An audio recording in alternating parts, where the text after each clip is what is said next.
বুধল ইউনিয়নের answer commander সুদিয়ারা গ্রামের কাশেম হত্যা, 5 বছরেও বিচার পায়নি ভুক্তভোগী পরিবার।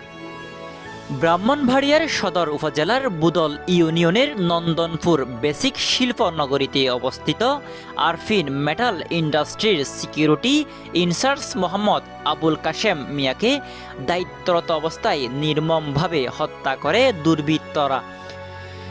তিনি বুদল ইউনিয়নের সুতিয়ারা গ্রামের দারোগাবাড়ির বাসিন্দা ছিলেন।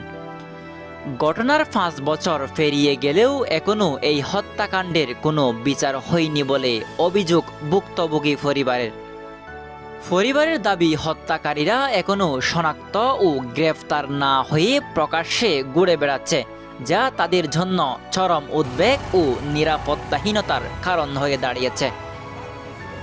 ভুক্তভোগী পরিবারের সদস্যরা জানান, দীর্ঘ সময় পেরিয়ে গেলেও আমরা এখনও বিচার পাইনি।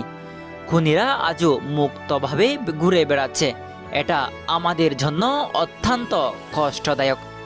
এই ঘটনায় দ্রুত তদন্তের অগ্রগতি না থাকায় এলাকাবাসীর মধ্যেও ক্ষোভ বিরাজ করছে। তারা মনে করেছেন, বিচারহীনতার সংস্কৃতি অপরাধীদের আরও উৎসাহিত করেছে। ভুক্তভোগী পরিবার প্রশাসনের প্রতি জোর দাবি জানিয়েছেন, দ্রুত এই মামলার রহস্য উদ্ঘাটন করে জড়িতদের গ্রেফতার এবং আইনের সর্বোচ্চ শাস্তি নিশ্চিত করতে হবে। সিফাত মাহমুদ, ব্রাহ্মণবাড়িয়া।